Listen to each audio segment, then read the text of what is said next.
You stand before the majestic walls of ancient Babylon, the Etemenanke ziggurat reaching towards the heavens, a testament to power and wealth.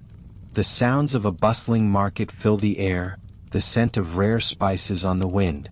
But now turn your back on the grand Parisian street and the fabled hanging gardens.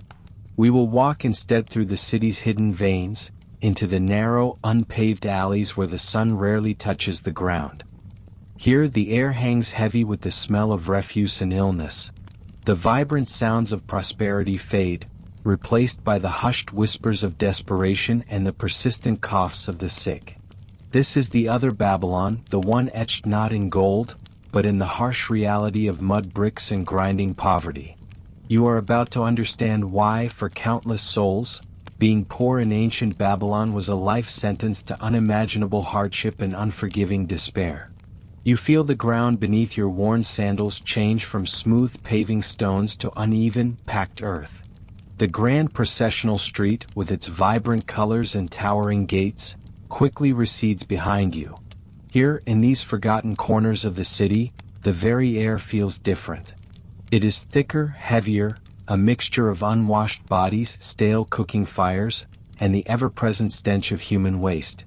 The sun, which blazed so proudly on the ziggurat's glazed bricks, struggles to penetrate the narrow gaps between the crumbling mud brick houses that lean precariously into one another. These are not the multi-story mansions of the wealthy, adorned with intricate carvings and lush courtyards. No, these are cramped, single-room dwellings, often shared by entire families.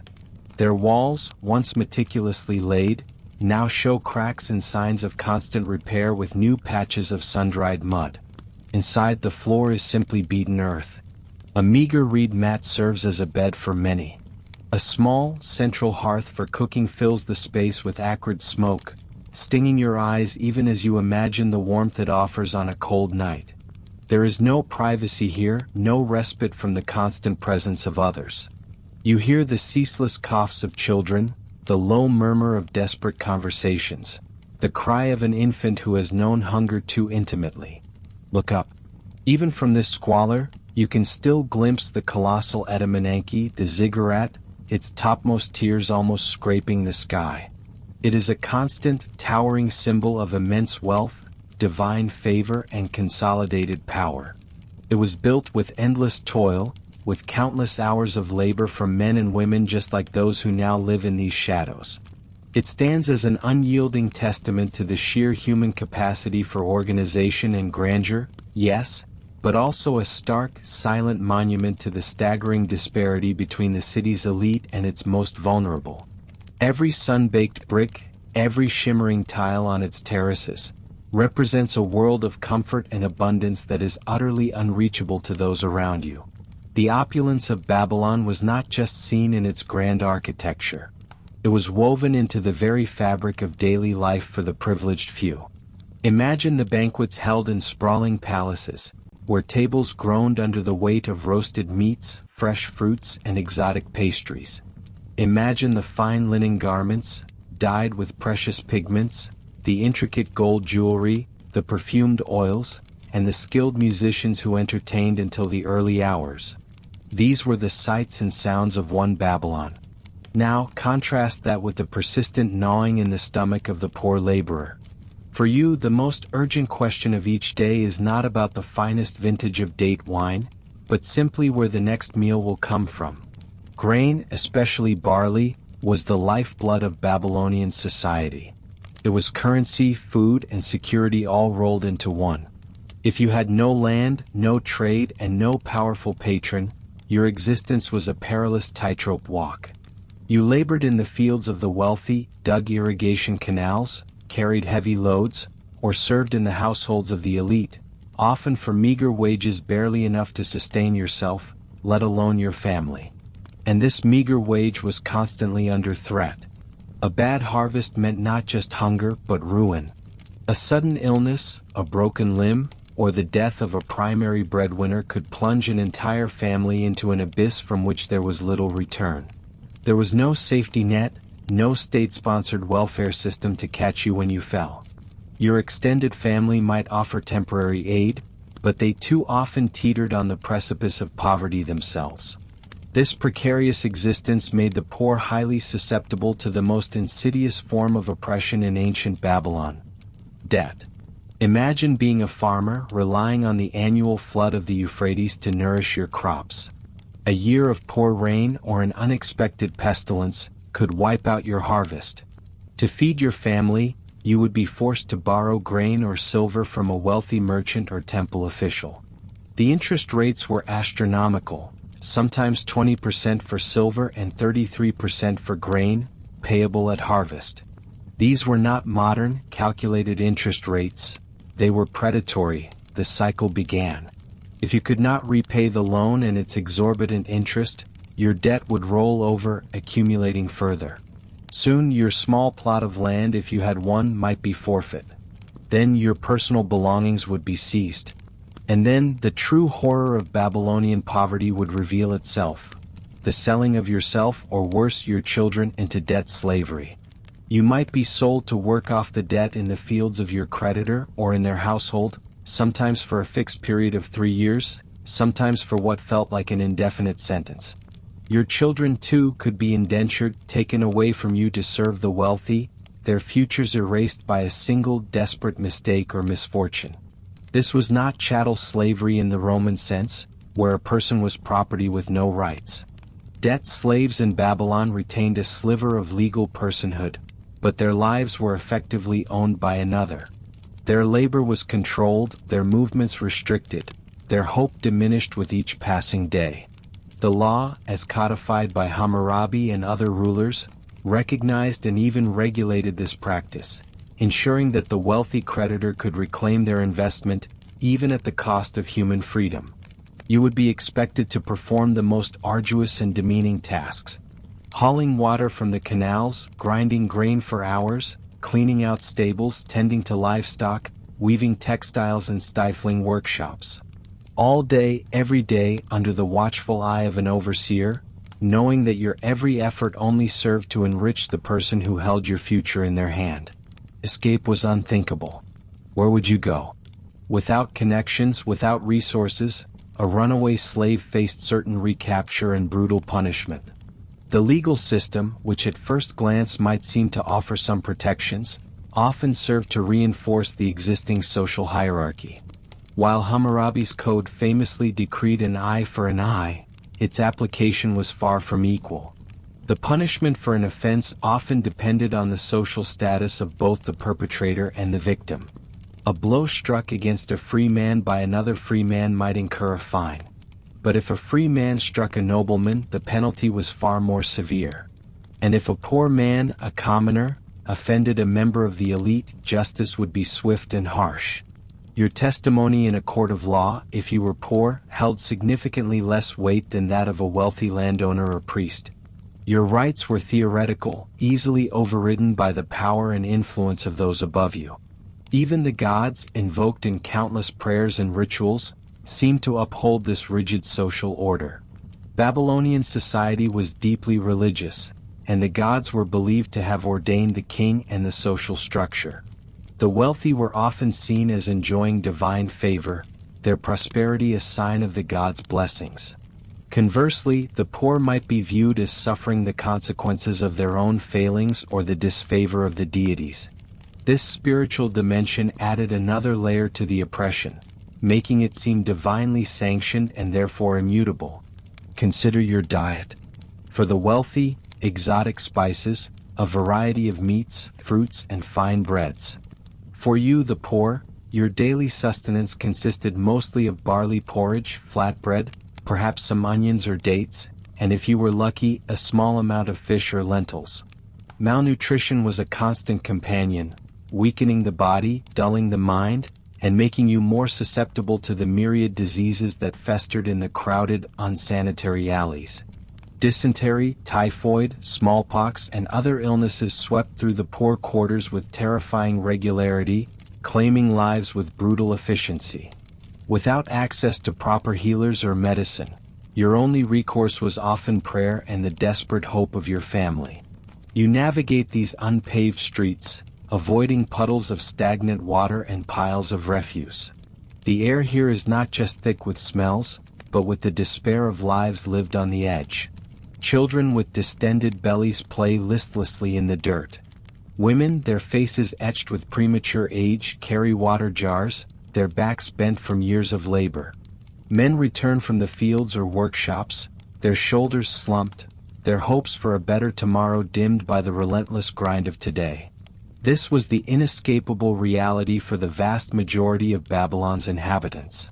While the ziggurat proclaimed the city's glory and the palaces housed its splendor, beneath their imposing gaze, millions lived and died in a shadow world of unrelenting hardship.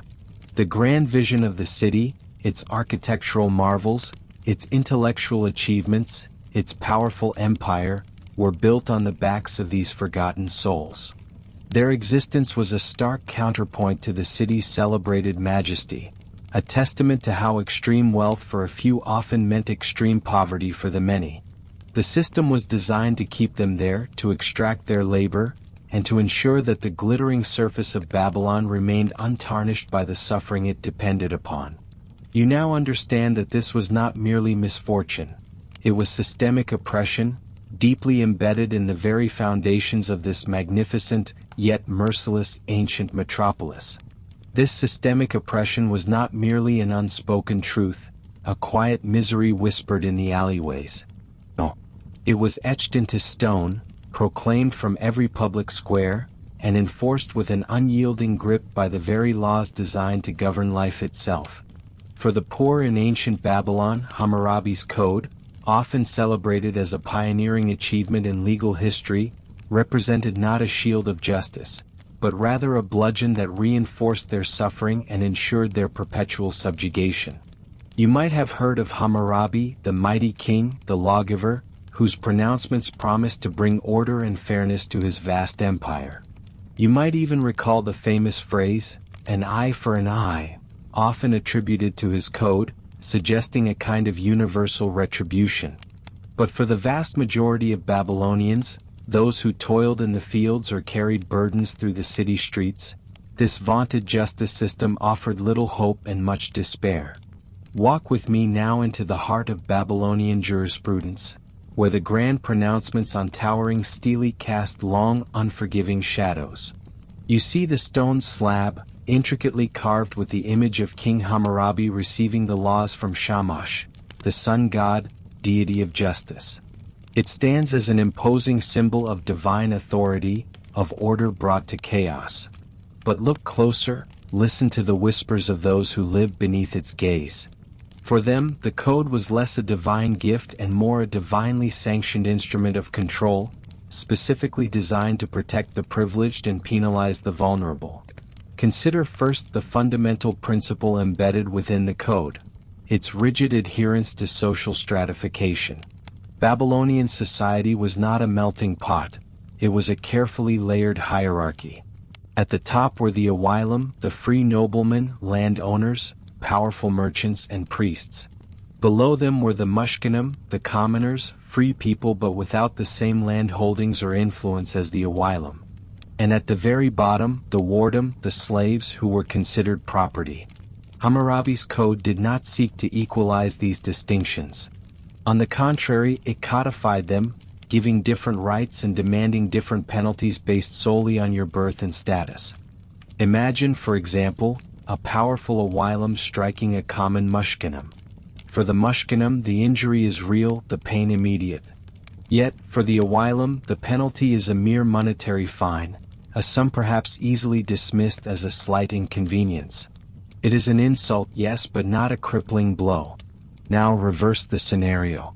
Should that same Mushkinim dare to strike an Awilim, the penalty is not a fine, but often a severe physical punishment, perhaps even disfigurement. The eye for an eye principle, so often misapplied to suggest universal equality, was in reality rigidly class-dependent. It was an eye for an eye only when both eyes belonged to individuals of equal social standing. If an Awilim destroyed the eye of another Awilim, then his own eye could be taken. But if he destroyed the eye of a Mushkinim, he simply paid a mina of silver. If he destroyed the eye of a slave, he paid half her value. This was justice for the Awilum, not for the common person. This was the first and most profound injustice of Hammurabi's justice. Then there was the relentless specter of debt. In a society where most people lived on the brink, a bad harvest, a sick child, or a sudden flood could plunge a family into financial ruin. The poor often borrowed from wealthier neighbors or temple officials to survive. Hammurabi's code did regulate interest rates and even placed limits on how long a person could be enslaved for debt, typically 3 years. This might sound like a measure of protection, but for the desperately poor, it was a trap with a temporary release clause. You might work off your debt, only to immediately incur new ones, caught in a ceaseless cycle. You were essentially selling yourself or your family members into temporary servitude, a system regulated, yes, but not abolished, and one that overwhelmingly affected those with nothing else to offer. 3 years of forced labor meant 3 years of lost wages, 3 years of lost autonomy, 3 years that would only deepen your poverty upon release, leaving you ripe for yet another plunge into debt. The system ensured a steady supply of cheap labor, conveniently supplied by the misfortunes of the poor themselves. Consider the common crimes. Theft, for instance, was punished with extreme severity. If you, a poor farmer, stole an ox or a boat from a temple or a palace, you faced a penalty of 30 times its value. If you stole from a common person, it was 10 times its value. If you could not pay this enormous fine, the punishment was often death. Think about that for a moment. A desperate act to feed your starving family could lead to your execution. Compare this to the penalties for a wealthy merchant who cheated on a contract or a landlord who evicted a tenant unlawfully. Their punishments were often fines or the restoration of goods, not the ultimate loss of life. The law was literally a life and death matter for the poor, while for the rich, it was a matter of inconvenience or financial loss. Even housing, a basic necessity, came with severe legal implications for the poor. If a house you, a laborer, built collapsed and killed the owner, you could be put to death. If it killed the owner's son, your son could be put to death. This draconian measure, another eye for an eye variation, again disproportionately affected those who performed manual labor. Wealthy owners did not face such existential risks for hiring substandard builders. They merely incurred financial losses. The very act of earning a living through physical labor carried with it the potential for extreme, collective family punishment if an accident occurred. Access to justice itself was a luxury for the rich. To bring a case before the courts required witnesses, evidence, and often the ability to pay for scribes to write down your petition. If you were illiterate, without property, or lacked influential connections, navigating the legal system was an insurmountable challenge. Imagine trying to accuse a powerful official of wrongdoing. You would face not only the expense and complexity of the court but also the very real threat of retaliation, intimidation, or even bribery, which was a pervasive element of ancient legal systems. For the poor, the scales of justice were not merely imbalanced. They were rigged. Their voices were often unheard, their suffering invisible to the grand pronouncements of the law. Even marital and family laws, while seemingly universal, could become instruments of hardship for the poor. If a man fell into debt, he could sell his wife or children into servitude. While the code set a limit of 3 years, the decision itself was often a desperate measure taken by families already at their breaking point. For a poor woman, her legal standing was often tied to her husband or father, offering little autonomy or protection outside of these relationships. If she was a priestess or had some property, she might have more rights, but for the common woman, her vulnerability was immense. The code's detailed regulations on agriculture also illustrate its inherent bias. Land was the primary source of wealth and sustenance. While the code laid out rules for tenants and landlords, disputes over crop yields, irrigation, and boundaries were common. For the poor tenant farmer, a bad season, a failed crop due to pests or drought, could be catastrophic. The code might demand that they still pay their rent, even when their fields yielded nothing. You would be expected to compensate the landlord for lost crops, pushing you further into debt, further into the maw of a system that offered no safety net. The code was designed to ensure the continuous flow of resources upwards, from the labor of the poor to the coffers of the wealthy landowners and the state. Hammurabi's iron fist, therefore, was not one of universal justice, but one of brutal order. It was a system that upheld the status quo, protected property, and ensured a stable, subservient labor force. It created a legal framework that not only allowed but actively enforced the severe disparities between the rich and the poor. For those at the bottom, it cemented their place, making escape from poverty a near impossibility, a Sisyphean struggle against laws designed to keep them down. You realized then that the magnificent monuments, the sprawling palaces, the very grandeur of ancient Babylon, were not just built on their backs, but upheld by a system of law that consciously and meticulously denied them true justice. It was a legal architecture of oppression, standing as tall and unyielding as the ziggurats themselves. You exist in a society where misfortune lurks like a shadow, always ready to extend its grasp. A bad harvest, for example, is not just a lean season. It is a catastrophe. Perhaps the river does not flood as it should, leaving your fields parched and cracked. Or maybe a sudden pestilence sweeps through your grain stores, devouring months of labor in a single night. Then there is illness. A fever takes hold of your child, and you need medicine, an offering to the gods, a specialized healer. These are not luxuries. They are necessities if you are to survive, if your family is to endure. But where do you turn when your granary is empty and your coin purse is lighter than a summer breeze? You have no safety net, no benevolent state fund. Your only recourse is the wealthy landowner, the temple, or a powerful merchant. They have plenty. You have nothing but your labor, your future, and perhaps the very bodies of your family. This is where the chains begin to form, not of metal, but of clay, binding you with the strength of law and the crushing weight of necessity. You approach the creditor, head bowed, voice humbled. He listens, impassive as you explain your plight. He knows your desperation. He sees the hunger in your eyes, the worry etched into your brow. The terms he offers are steep, for risk is his currency and your misery his opportunity. The interest rate is exorbitant, often 20% for silver, 33% for grain. You have no choice but to agree. You need the seeds for next season, the barley to feed your children, the silver to pay the healer. The scribe, a silent figure with sharp eyes and a stylus, etches your agreement onto a clay tablet. This is no casual promise. This is a legally binding contract, sealed and witnessed. It details your loan, the interest, and most crucially, the collateral.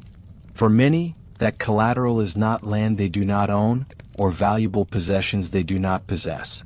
For you, the poor, the collateral is yourself, or your child, or your wife. It is a grim transaction, but one you feel compelled to make, hoping to buy time, to survive another season, to find a way out of the quicksand. You might pledge yourself or a family member to serve the creditor until the debt is repaid. This is not the chattel slavery of conquest, where individuals are bought and sold in perpetuity. This is debt slavery, a temporary yet profoundly dehumanizing state. You become a mushkinim in a different sense, not just a commoner, but one stripped of essential freedoms, tethered to the will of another. Imagine the walk home after that tablet is sealed. The heavy steps, the knot in your stomach. You have traded your autonomy for a meager chance at survival.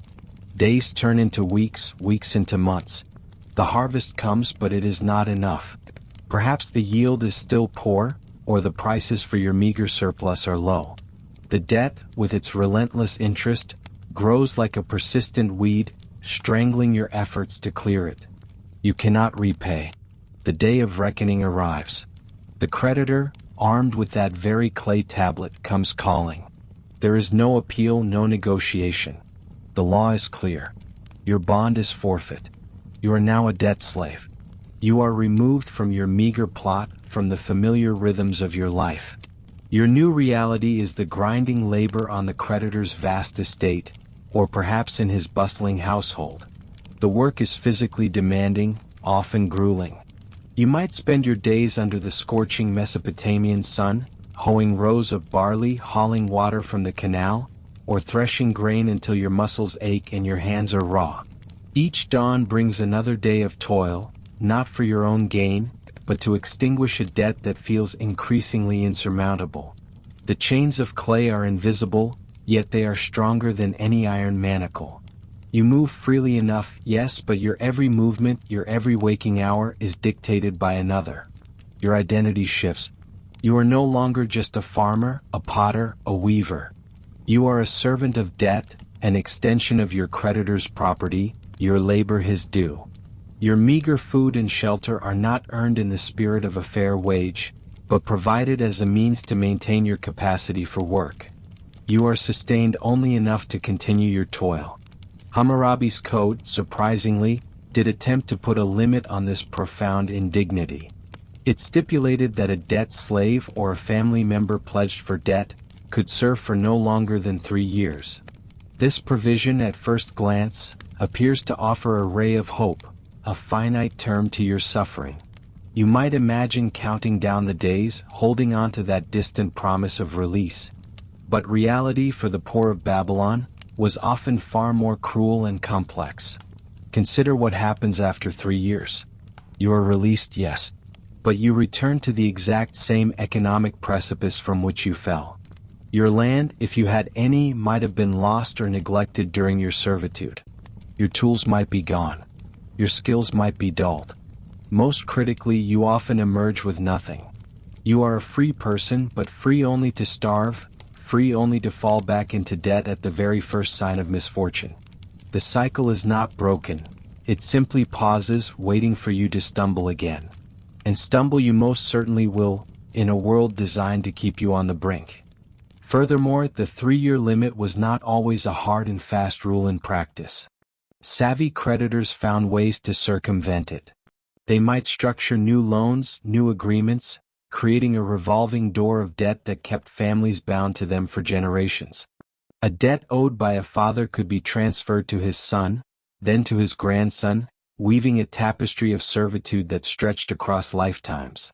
The legal framework, while seemingly offering a boundary, also powerfully legitimized the act of pledging human beings for debt, enshrining it as a fundamental economic right of the creditor.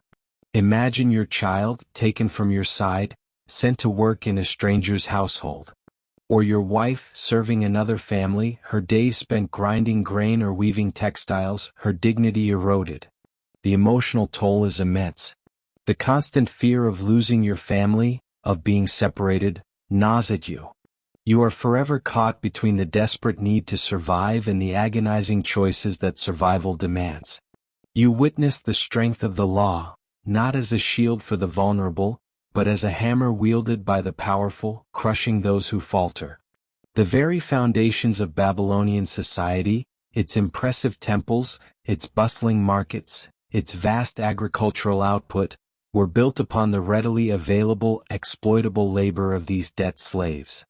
They were the engine of the economy, their forced service keeping the wheels of prosperity turning for the elite. You see them everywhere, these nameless faces, their lives a testament to the brutal realities of ancient economics. They are not rebels. They are not criminals. They are simply the unlucky, the desperate, trapped by circumstances and a legal system that favored the strong. This system of debt slavery, though not as visibly brutal as other forms of forced labor, was perhaps more insidious. It promised eventual release, a flicker of hope that often proved to be a mirage. It was a societal pressure cooker, constantly pushing the poor to the edge, then offering them a lifeline that only pulled them deeper into the mire.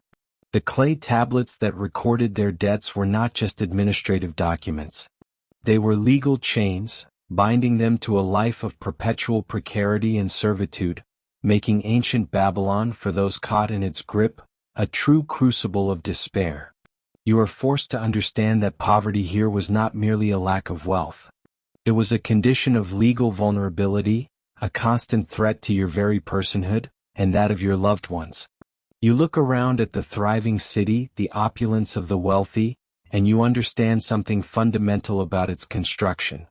This grandeur, this stability, it is not simply built with brick and mortar. It is cemented by the sweat of debt slaves, by the despair of families torn apart, by the relentless churn of a system designed to extract labor from the lowest strata.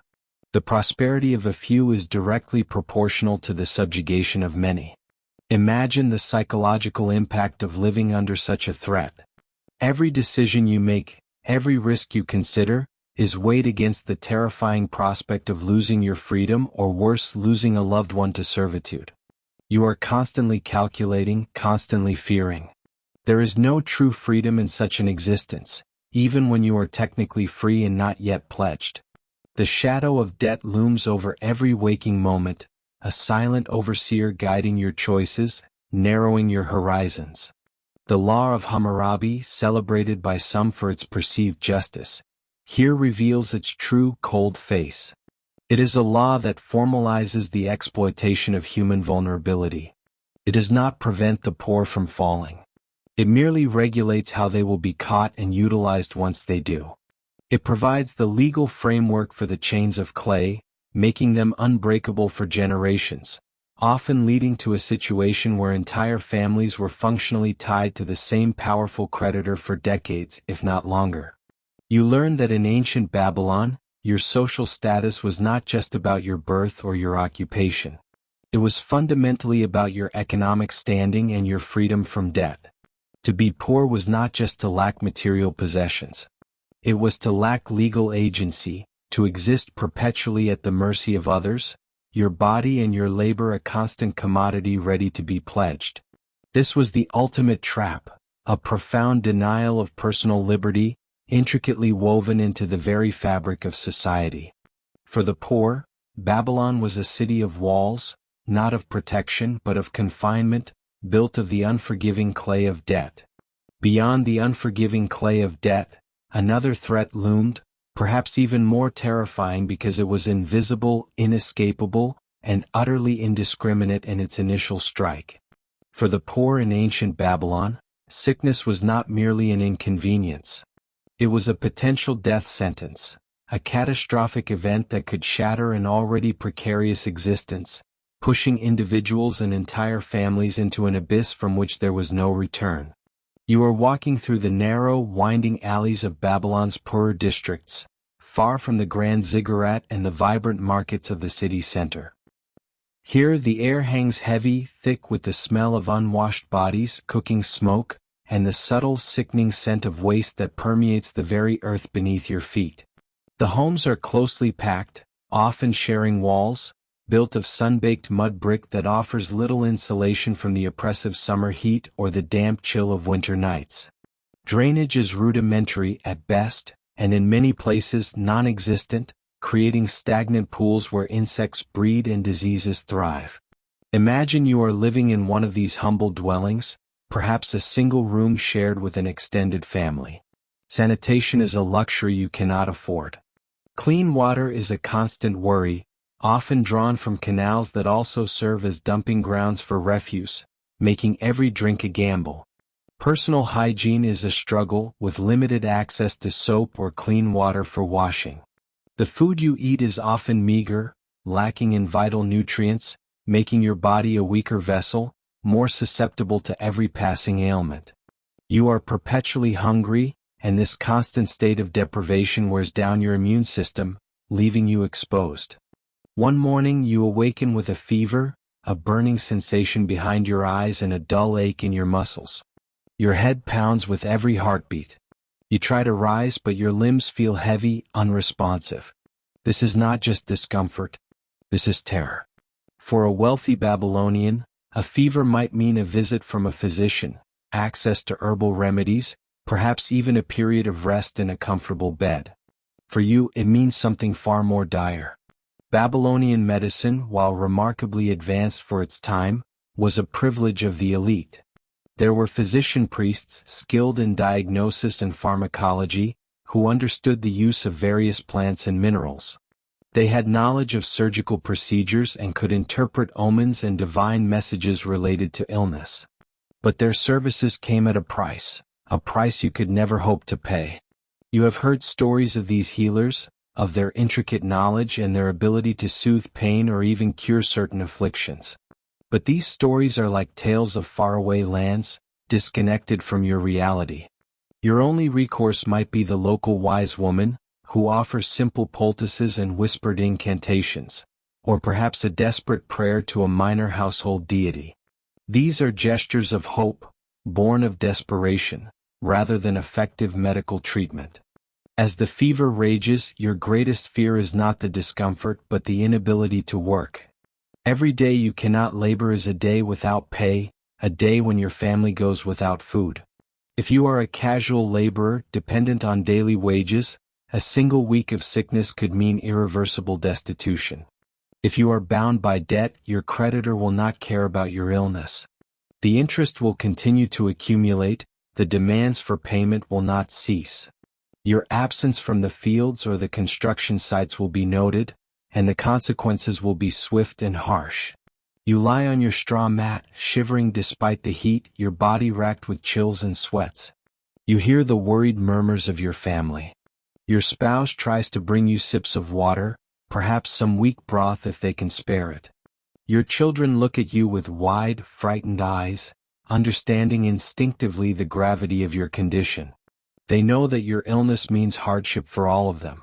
They might even fear that you will not recover, leaving them orphaned, or perhaps even worse, forced into servitude to repay your mounting debts. The diseases common in ancient Babylon were brutal and swift. Dysentery, often contracted from contaminated water, could quickly dehydrate and kill. Skin infections, festering wounds, and parasitic infestations were a constant companion of the poor, turning minor cuts into deadly portals for infection. Fevers of unknown origin were rampant, likely including malaria or typhoid, sweeping through crowded communities with devastating speed. Child mortality was tragically high, with countless infants and young children succumbing to illnesses that would be easily treatable today. There is no concept of public health for you, no government-sponsored sanitation projects in your neighborhood. The wealthy might live in homes with private wells and sophisticated drainage systems, but your community is left to fend for itself. Waste accumulates, attracting rats and flies. The very air you breathe is laden with pathogens. As days turn into weeks, your strength wanes. The initial fever might subside, only to be replaced by a lingering weakness, a chronic cough, or persistent digestive issues. You are no longer able to perform the heavy labor that once sustained you. Each step is an effort, each breath a struggle. The once bright world outside your hovel becomes a blur of pain and exhaustion. Your family's resources dwindle. What little savings you had are quickly consumed by meager provisions. You might be forced to sell off precious tools or small items of jewelry, tokens of your family's heritage, just to put food on the table. Each sale is a further stripping away of your dignity, a further descent into utter poverty. Eventually, the unthinkable becomes a looming reality. If your illness renders you permanently unable to work, your family might have no choice but to sell themselves or their children into servitude, a desperate measure to secure their own survival. Sickness for the Babylonian poor was not just a physical ailment. It was an economic disaster, a social death sentence, and a profound psychological torment.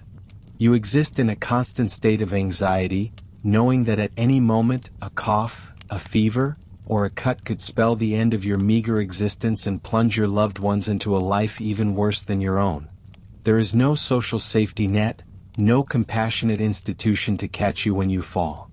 There is only the cold, hard ground and the ever-present threat of the grave.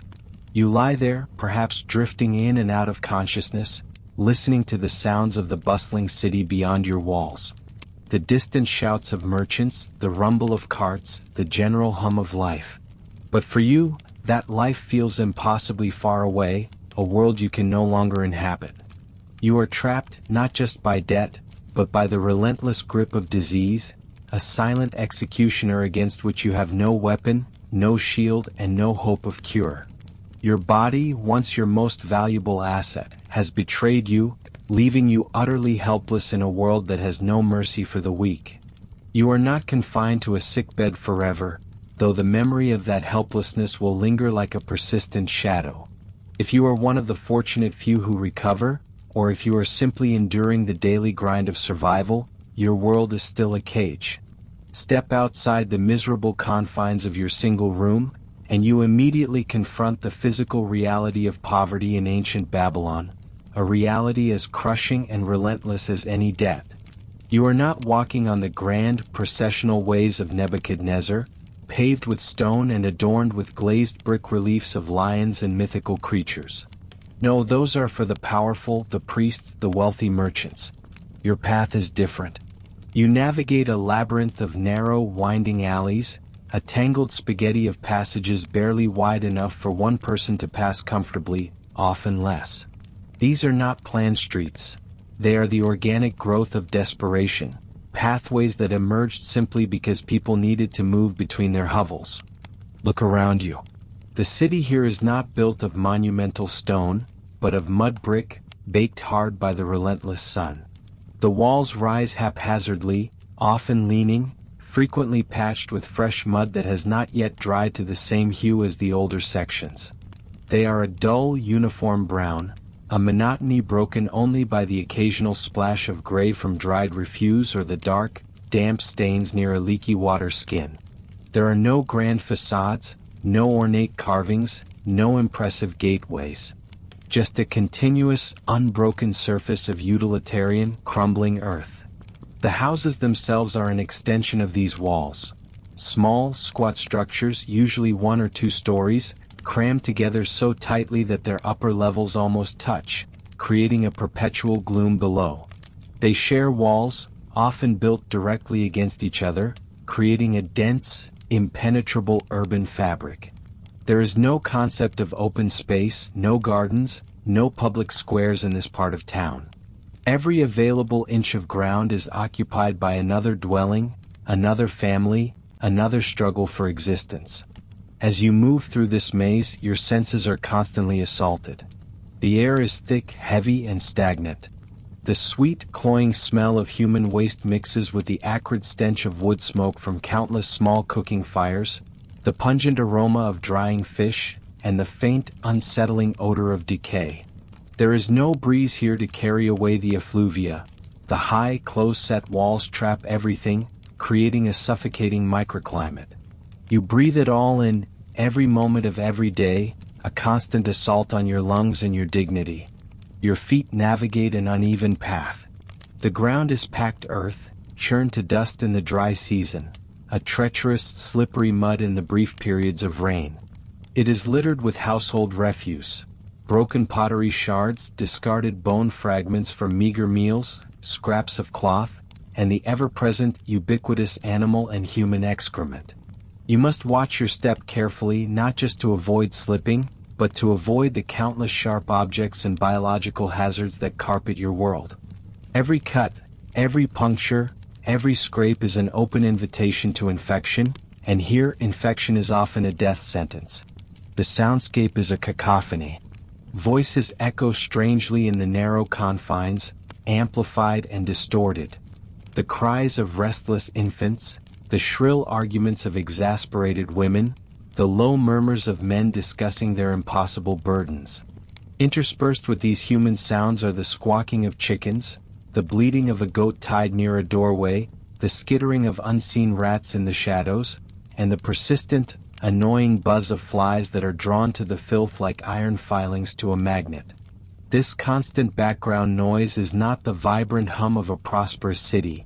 It is the discordant symphony of struggle. Look into the doorways as you pass.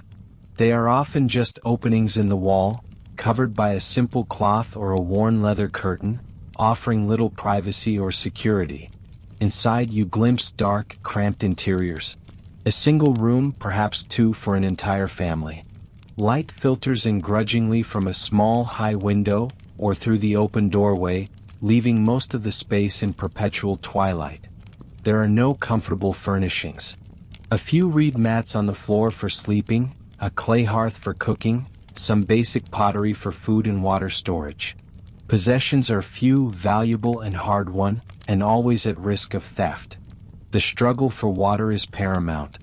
While the grand parts of Babylon boast access to the Euphrates and sophisticated irrigation canals, here clean water is a luxury.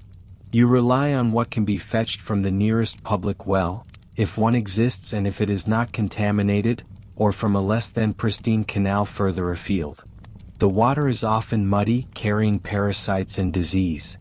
Yet you drink it, cook with it, and wash with it, knowing that with every sip you are gambling with your health. The consequences are clear in the constant stomach ailments, the lingering fevers, the weakened bodies you see all around you. Sanitation is virtually non-existent. There are no public latrines in these poor quarters, no organized waste collection. Human and animal waste is simply deposited in the alleys, in pits outside the houses, or sometimes directly into the canals that double as water sources. This creates a perfect breeding ground for disease-carrying insects and rodents. Flies swarm over everything, transmitting pathogens from the refuse to your food and water. Rats, plump and bold, scurry through the shadows, carrying fleas that harbor deadly diseases. You live in a constant battle against these unseen enemies, a battle you are destined to lose. The structural integrity of your world is also a constant worry. Mud brick is not inherently weak, but constant exposure to the elements, lack of proper maintenance, and poor initial construction mean that walls frequently crumble. During heavy rains, entire sections can collapse, trapping people inside, or creating gaping holes for intruders. You learn to live with the fear that your home, your only shelter, might one day simply fall apart around you. This physical environment is not just unpleasant. It is actively hostile to life. It is designed, or rather, it has evolved through neglect, to ensure that the poor remain poor, and that their numbers are kept in check by disease, malnutrition, and accidents. There is no escape from it. You cannot simply build a better house or move to a cleaner street. This is your lot, a pervasive, inescapable aspect of your identity. Imagine the psychological toll. Every day you wake up to the same smells, the same cramped spaces, the same grime. There is no beauty here, no serenity, no respite for the eyes or the spirit. Your world is a testament to your low status, a constant reminder of your insignificance in the grand scheme of Babylonian society. The towering ziggurats and the shining palaces, visible perhaps as distant specters over the rooftops, only serve to highlight the stark contrast with your own existence. They are monuments to wealth and power, built on the very labor and suffering of people like you, yet entirely separate from your reality. You are not merely poor, you are ensnared within a physical system that actively works against your survival. The lack of clean water guarantees sickness. The open sewers and waste-strewn alleys ensure the spread of epidemics. The cramped, unventilated houses facilitate the transmission of respiratory diseases. The very fabric of your community, the mud brick maze, is a trap, a death sentence written in earth and refuse. It is a world where even the most basic human needs are denied. The need for safety, for cleanliness, for privacy, for a modicum of comfort. You learn to suppress these desires, to adapt to the intolerable, to accept the unacceptable as the norm. But the body remembers. The constant exposure to pathogens, the perpetual stress of living in such conditions, it all grinds you down. Your immune system is constantly under attack. Your spirit is slowly eroded. You walk these streets, your head down, trying to avoid eye contact, trying to avoid breathing too deeply, trying to avoid brushing against a wall that might be crumbling or covered in something noxious. Every journey from your doorstep to the meager market, or to the place where you might find a day's labor, is a gauntlet. It is a walk through a landscape of despair, a testament to the fact that for the poor in ancient Babylon, life was not just hard. It was a constant, brutal, and often losing battle against the very environment that surrounded them. This maze of mud and misery is more than just a place. It is a manifestation of your fate. It is the physical embodiment of a society that had little to offer its lowest strata beyond exploitation and neglect. The walls, though made of earth, are as strong as iron bars in keeping you confined to your assigned station, and in accelerating your journey to an early grave. This is the reality of the poor in the shadow of Babylon's glory, a reality far removed from the golden tales of empires and kings. You stand there in the maze of mud brick, the stench in your nostrils, the grit beneath your worn sandals. But the walls that truly imprison you are not made of sun-baked earth. They are invisible, forged from the very fabric of Babylonian society, a labyrinth of laws, debts, and social expectations from which there is almost no escape. These are the barred gates that keep your dreams from ever taking flight, consigning you to a perpetual cycle of despair. Consider the law, for example. Ancient Babylon boasted one of the most sophisticated legal systems of its time, enshrined in the famous Code of Hammurabi. It was a monumental achievement in governance, a comprehensive set of rules carved into stone for all to see. But for you, the poor, this code was less a shield and more a weapon. It codified your place, solidifying the distinctions between the Awilam, the free citizens of wealth and influence, and the Mushkinim, the commoners, and below them still, the Ardu, the enslaved. Your life was valued differently, your punishments more severe, your protections far fewer. Justice was not blind here. It had keen eyes for social standing and property. A common man, an Awilam, might pay a fine for an offense that would cost a Mushkinim a limb or even their life. If you, a poor laborer, struck a nobleman, you might face harsh retribution, perhaps even the severing of your hand. But if that nobleman struck you, the consequences for him would likely be negligible, a small sum of silver, if anything at all. The very foundation of justice reinforced your subjugation. It was a constant, stark reminder of your inferiority, a legal architecture designed to maintain the hierarchy, not to uplift the downtrodden. There was no concept of a social safety net, no public assistance to buffer you against misfortune. When disaster struck, as it inevitably did, you were on your own. And disaster was always lurking. A poor harvest, a flood that ruins your small plot, a sudden illness that prevents you from working for a week or a month. Any one of these events could plunge you into the crushing grip of debt, the most insidious of Babylon's invisible chains. You might borrow a small amount of barley or silver from a wealthier neighbor or a temple official, desperate to feed your children or buy a new tool. The interest rates were astronomical, sometimes 20% for silver, 33% for barley, making repayment a monumental task. You might pledge your meager possessions as collateral, a small field, your tools, your ox. But often the only collateral you truly possessed was yourself, or worse, your family. If you could not repay, you were forced into debt slavery.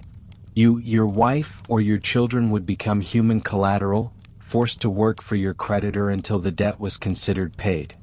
The law stipulated that this servitude should last no more than 3 years, a seeming mercy. But the reality was often far more brutal. Once you entered this system, escape was agonizingly difficult. You were still required to feed and clothe yourself and your family, even while toiling for your master, often performing back-breaking labor with little to no compensation beyond the forgiveness of a slowly dwindling debt. If you died in servitude, your debt might simply pass to your children, ensuring their own entry into the same grim cycle. Imagine the psychological toll. The constant fear of illness, the dread of a failed harvest, the agonizing decision of which child to sell into servitude to save the others from starvation. Your dreams, if you ever dared to cultivate them, were withered and crushed by the relentless pressure of survival. Hope itself became a luxury you could not afford. You lived under a perpetual cloud of anxiety, knowing that one wrong step, one unfortunate turn of events, could condemn you and your loved ones to a fate worse than any physical prison. Your children, born into this existence, faced the same bleak horizon. There were no public schools, no paths to education for the poor. Skills were passed down, but these were the skills of the laborer, the brickmaker, the field hand. The prestigious scribal schools, the temples, the craft guilds, these were the exclusive domain of the elite. Your bloodline determined your destiny. If your father was a fisherman, you would likely be a fisherman. If he was a debt slave, your future was equally predetermined. The idea of upward mobility, of improving your station through hard work or ingenuity, was largely a myth for the truly destitute. The gates were not just barred, they were often welded shut from birth. Even the simple act of trying to leave your impoverished neighborhood and seek a better life elsewhere in the vast city was fraught with peril. Without connections, without resources, without a patron, you were simply another anonymous, starving mouth. The majestic ziggurats, the grand temples, the bustling marketplaces of the wealthy, these were monuments to a prosperity that existed only for others, built on the labor of people like you, yet offering no share in its bounty. And then there were the omnipresent threats of famine and disease, which for the poor were not external misfortunes but inherent components of their lives. A prolonged drought or an unexpected flood could decimate crops, leading to widespread hunger. While the wealthy could hoard provisions or purchase food from distant lands, you and your family would face genuine starvation.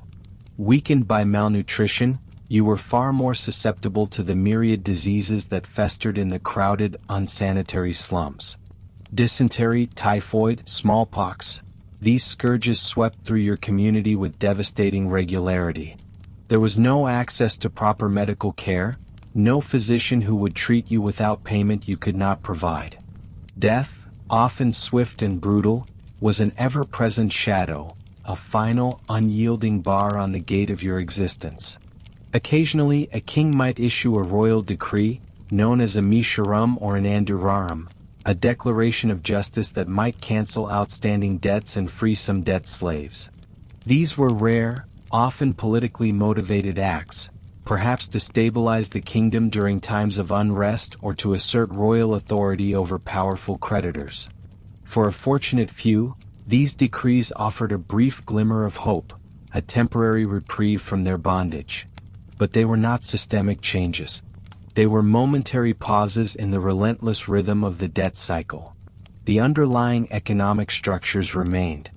The wealthy quickly re-established their positions, and the poor, vulnerable as ever, would soon find themselves caught in the same traps once more. The cycle of despair was not broken. It merely paused for a breath before resuming its cruel spin. So you are not merely poor in ancient Babylon. You are trapped. You are confined by a legal system that defines your worth by your lack, by an economic system that weaponizes misfortune, and by social structures that deny you opportunity. The gates are barred, not with iron, but with the unbreakable chains of circumstance, heredity, and the relentless, unforgiving reality of a society built on the exploitation of its lowest members. Your dreams are not merely broken. They were never even allowed to form. You stand on the dusty edge of the great city, the scent of the Euphrates mixing with the acrid smoke from the communal cooking fires. The grand walls loom, an impossible barrier, not just to invaders, but to any hope of escape from your station. Your dreams, never allowed to truly form, now feel like a cruel joke whispered by the wind through the reed huts that are your home. This is not a life of quiet desperation. It is a life defined by the raw, unyielding struggle for mere existence, a daily battle against forces far greater than yourself.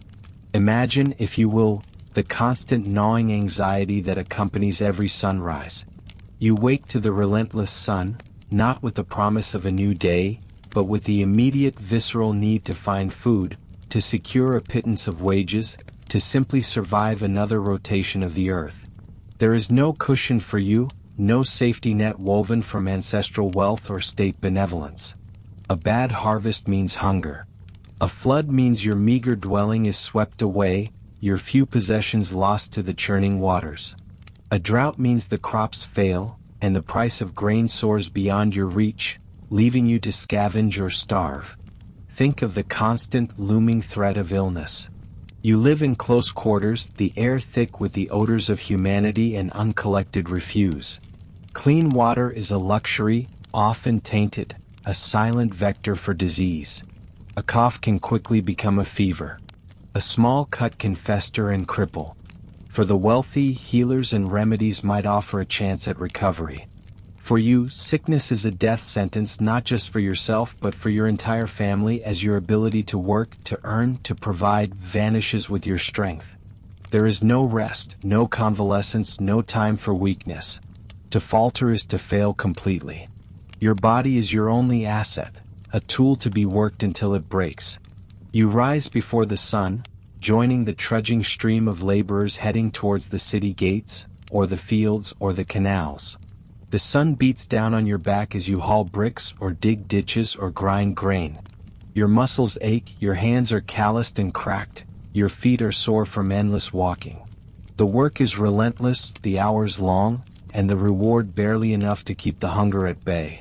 There is no joy in this labor, no pride in contribution, only the crushing monotony of survival. You are a cog in the vast Babylonian machine, easily replaced, utterly expendable. And when night falls, bringing a brief respite from the sun's scorching gaze, it does not necessarily bring peace. The city's grandeur is lit by oil lamps in the wealthy quarters, but your district remains largely in shadow, a place where whispers and shadows hold sway. You huddle in your small dwelling, listening to the sounds of the night, knowing that even sleep offers little escape from the worries that cling to you like the desert dust. Consider the law not as a shield but as a sword pointed at your throat. The Great Code of Hammurabi, often lauded for its detail and its principle of an eye for an eye, applied with a chilling precision that differentiated between the free man, the commoner, and the slave. For you, a commoner teetering on the edge of destitution, the scales of justice were rarely balanced. If you were wronged, say your small plot of land was damaged by a wealthy neighbor's careless irrigation, could you afford the court fees? Could you take time away from your vital labor to pursue a grievance? Likely not. Justice, like clean water and good food, was a commodity, largely inaccessible to those who could not pay for it. But if you were the one to transgress, perhaps driven by hunger to steal a small amount of grain, the consequences were swift and severe. The law, which might impose a fine on a wealthier citizen for a similar offense, could demand amputation, enslavement, or even death from you. Your poverty was not an excuse, it was often seen as evidence of your inherent lesser status, a predisposition to criminality. You were not judged for your actions alone, but for your station, your lack of power, your inability to defend yourself with gold or influence. This brutal truth extended beyond the courtroom. Your very identity was often tied to your vulnerability. You were not a respected craftsman or a learned scribe. You were a farmer, a laborer, a messenger, a servant. Your social standing was fixed, often from birth. The son of a laborer became a laborer. The daughter of a weaver became a weaver. There was little upward mobility, no grand narratives of rising from rags to riches. Your destiny was largely predetermined, laid out by the circumstances of your birth and the rigid social hierarchies of Babylon. The magnificent ziggurats, the towering temples dedicated to Marduk and Ishtar, the lush hanging gardens that were the envy of the ancient world, these were constant, looming reminders of your place. You might gaze up at the shimmering blue glaze of the Ishtar Gate, a marvel of engineering and artistry, knowing that it was built with the sweat of people like you, yet its beauty was not for you. You would never enter the inner sanctums of the temples, never feast in the royal palaces, never recline in the shaded courtyards of the elite. The city's grandeur was a spectacle of power, designed to awe and intimidate, to reinforce the vast chasm between the rulers and the ruled, the rich and the poor. You were a shadow in a city of light, a silent, struggling figure in a tableau of opulence. This was the crushing weight of your destiny, to exist at the margins, to fuel the engine of Babylon's prosperity without partaking in its bounty, to live a life stripped of dignity and opportunity. Your voice, if you dared to raise it, would be drowned out by the clamor of the marketplace or the pronouncements from the palace. Your struggles were invisible to those who walked the paved streets in fine garments. And the future? It offered little comfort. You knew your children would inherit your burdens, your debts, your lack of prospects. The cycle of despair was not merely paused, it was an unbreakable chain, passed down through generations. There was no escape, no pathway to a different life.